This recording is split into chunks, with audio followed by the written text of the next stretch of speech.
Senhor presidente, senhores ministros, senhor procurador, senhoras ministras, nós temos aqui uma situação física muito parecida com o caso que acaba de ser julgado. Temos também um cemitério e temos também uma capela. Não uma capela de uma entidade religiosa, uma capela que fica num cemitério. E temos uma diferença. Nós temos um cemitério que pertence a uma pessoa física, ou a um grupo de pessoas físicas, que por sua vez cederam a exploração desse cemitério a uma entidade comercial.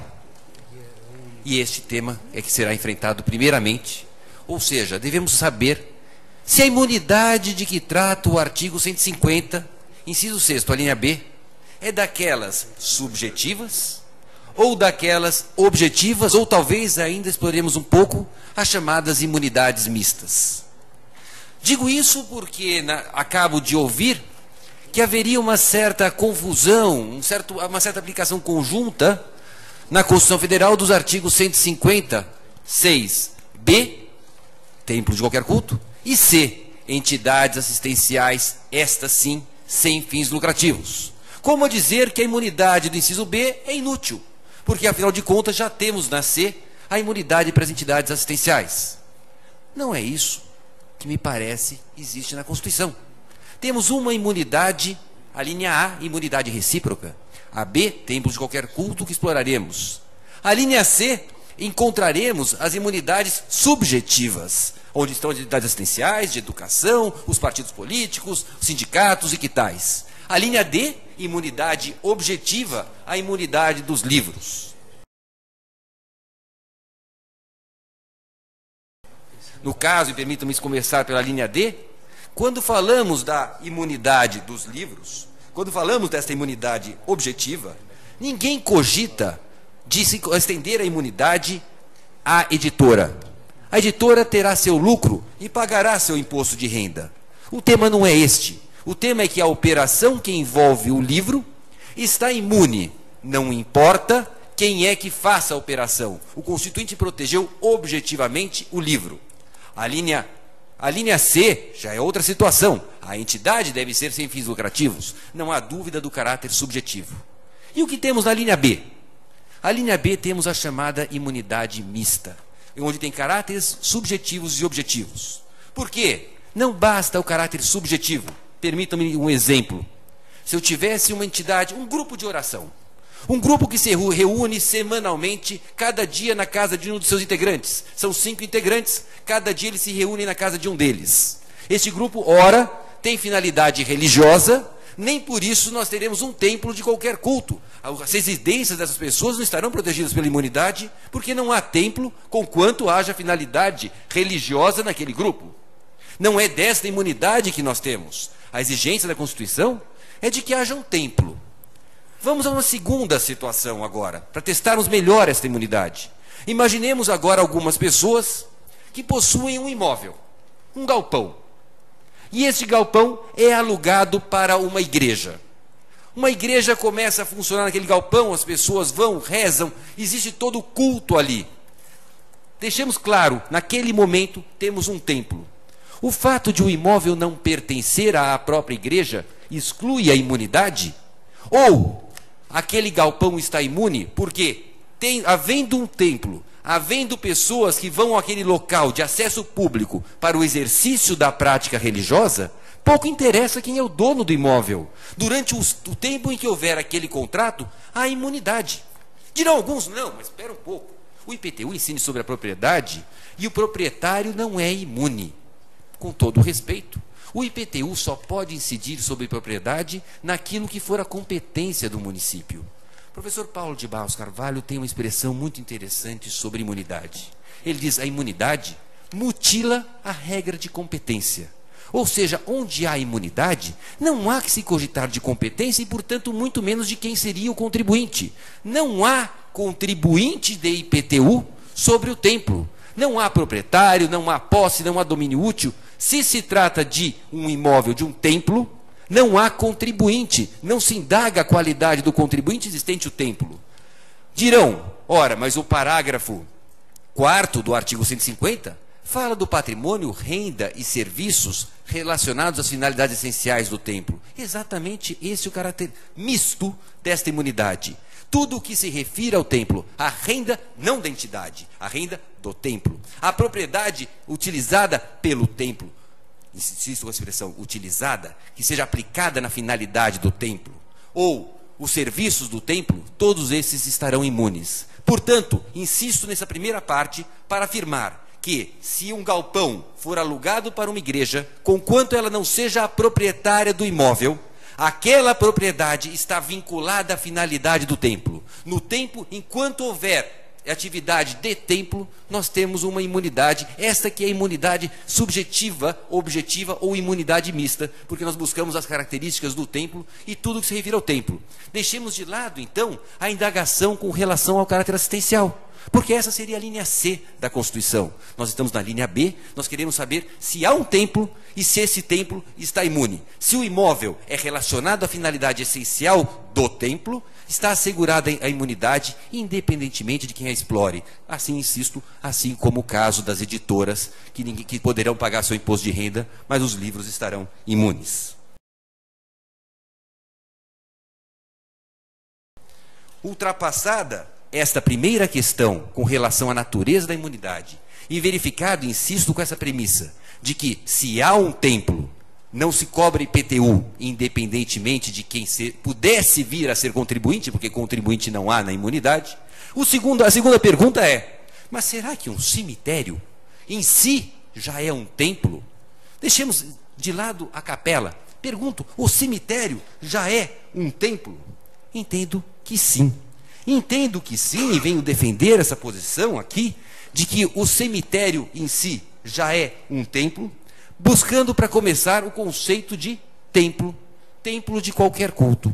Proponho um local de acesso público para o exercício de uma prática religiosa. Disse de acesso público para extrair imediatamente aquele oratório dentro de casa. Aquilo não é o templo. O templo é o local que a comunidade se dirige para, em conjunto, numa atividade coletiva, exercer uma prática religiosa. Para exercer um culto. O culto, um serviço. Templo, o local onde existem cerimônias religiosas. E surge a pergunta, o que se faz no cemitério? Quais são as atividades que nós temos no cemitério? Basicamente a cerimônia fúnebre, e depois temos as visitas que os usuários, em horário exigido pelas municipalidades, que necessariamente estarão abertos, os usuários poderão frequentar aqueles locais. Examinemos então as duas finalidades desses cemitérios, examinemos se em conjunto ou isoladamente formam ambas atividades de um templo. Verifiquemos se ambas fazem o que se chama prática religiosa. Se existem ambas, o religare, religião, religare. Se quem comparece ao túmulo faz uma ligação com um ente supremo num exercício profundo de prática religiosa. Afirmo que sim. Afirmo que sim, investigando em todas as religiões atuais e antigas, verificando, já foi citado Jacques Fustel de Coulanges, que cita no início da civilização o primeiro culto. O primeiro culto do homem já era o culto ao morto, já era o culto ao antepassado. Cada antepassado era um deus, e o local onde foi sepultado, ali era um templo em que a família se reunia e que somente a família se reunia para prestar culto ao antepassado. Desgraçado na antiguidade, seria aquele que fosse recusado um local para o descanso, porque se tornaria a alma errante. Não havia maior praga do que dizer, você não será sepultado. Recordo aqui na antiguidade, e essa hora devemos lembrar da literatura, que nós encontramos já na peça de teatro de Sófocles, encontramos a Antígona, em que Creonte proíbe o sepultamento de Polínices. E o que acontece? Antígona reconhece no sepultamento um dever sagrado. E entre a ordem de Creonte, uma ordem temporal, não sepulte, e a ordem divina de se assegurar o sepultamento, Antígona não hesita, vai à morte, mas assegura sim o sepultamento de Polínices. E podemos encontrar também em todas as religiões que tenhamos notícia. Seria, por exemplo, no caso dos judeus, os judeus entendem que não sepultar um corpo equivale a profaná-lo. Aí o queriá, o rasgar as próprias roupas, toda uma cerimônia, a visita às sepulturas das pessoas, um sinal de respeito. De acordo com a tradição judaica, tem-se que as almas estão atentas a estas visitas e ficam gratificadas por elas. Na cerimônia católica, encontramos a missa de corpo presente, encontramos o padre no momento da cerimônia fúnebre. Podemos falar, então, vamos olhar como funciona também entre os maometanos. Também entre eles teremos práticas fúnebres, uma exigência de lavagem do corpo diversas vezes no ritual chamado gust, para que o corpo tenha o mesmo estado de pureza que a alma, em preparação para a sua ressurreição. O caixão é levado ao cemitério pelos familiares, e depois de 40 dias, espera-se que familiares e amigos reúnam-se para ofertar ao morto preces e trechos do Corão. Poderia citar os egípcios e lembrar aqui as pirâmides, onde nós tínhamos também ali a crença na ressurreição, o sepultamento, a certeza de uma outra vida, inclusive com necessidades materiais. Mas não é o caso de citar todas as religiões. O que eu procuro lembrar aqui é que isto sempre foi reconhecido, esse direito sempre foi reconhecido pelos diversos ordenamentos. Cito, por exemplo, o próprio ordenamento romano, que conferia aos cemitérios o status de locus religiosos, já identificando a natureza dos cemitérios. Podemos pensar se depois do ritual fúnebre, se quando o familiar vai visitar o seu falecido, o seu parente, se aquilo também não é um ato religioso. Aí teremos aqueles que irão rezar a seu Deus, na presença da presença dos restos mortais daquele que partiu. Ou teremos, e sejamos claros com isso, teremos uma prática muito comum, um sentimento religioso profundo, de pessoas que vão ao cemitério conversar com o seu falecido. Eu conheço pessoas que vão semanalmente ao cemitério. Vão, choram, rezam, conversam, pedem conselhos aos seus falecidos. E depois dizem, fui visitar o meu pai.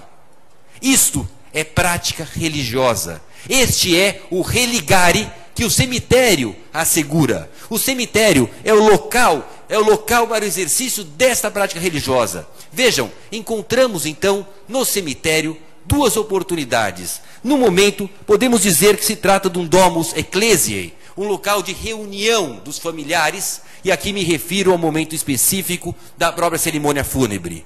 Mas não é só isso o cemitério. O cemitério não é apenas domus ecclesiae, é domus Dei.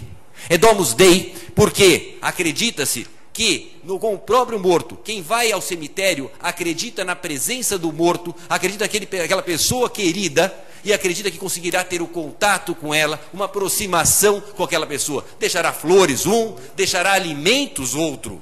De todo sentido, no exercício da prática religiosa, que o direito, é bom lembrar, protege. O direito protege esse exercício, inclusive punindo a profanação de cemitérios. O direito não protege o morto.